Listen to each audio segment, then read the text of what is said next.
We are on our final day of the Moe Brooker inspired abstract art where we uh, paint and draw to music.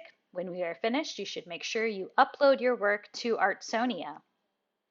We're going to continue drawing and then adding paints, working to fill as much empty space as possible.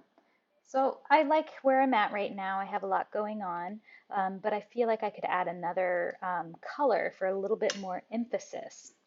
So I'm choosing this sort of teal green color, and I'm listening to music on my end, but it's muted for you guys so you could hear me. So I am just going to be adding some color, and the music is inspiring the way I'm moving and marking. And I'll speed up the video momentarily, but in some cases I'm just going to fill in empty spaces, and other times I'm going to follow the lines.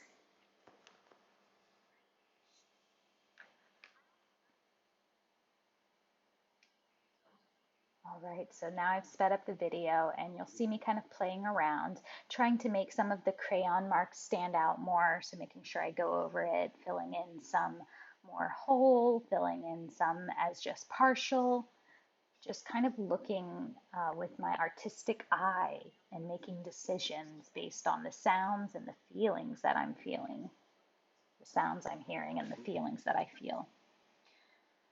Using that green to do a little outlining of my shapes. I like how watercolor, when you keep using it lightly, you can overlap it and see a darker version of it when you overlap it. So I like to play with that a little bit.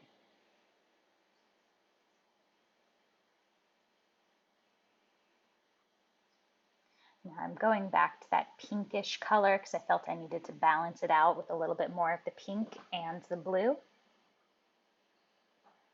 So I've added a little bit more of that pink, and I guess it's more of a blue violet than a blue.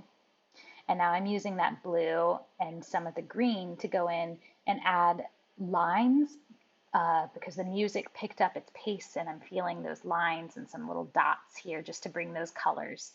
And there you see me, more lines, lines, lines, lines, lines, lines, lines. Kind of like the strumming of a guitar or the beat of a drum.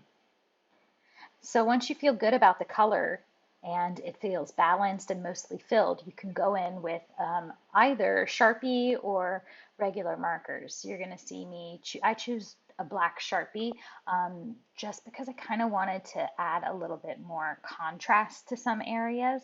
So contrast being dark to light.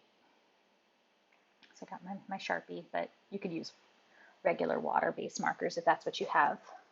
You're going to want to wait till the painting's mostly dry or start working in the dry areas. You kind of got to keep your palm up though so you don't mess up your painting. I kept putting my palm down while I was painting earlier and it got a little messy.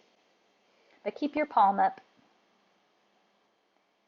and just, I'm going to speed it up again, but just use your artistic eye. Figure out how you want to add those lines. So I like to enclose some spaces, make it look like some spaces have a shadow, partial outlining, putting in more of those black lines, as you can see I'm doing, just to give it a little bit more contrast, like I said. You could outline everything if you want. That's your call as the artist. You could do partial areas, but try to find that balance. Find the balance so it looks pleasing to your eye.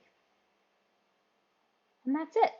Once you're done with that, your project's done, so make sure you upload it to Artsonia.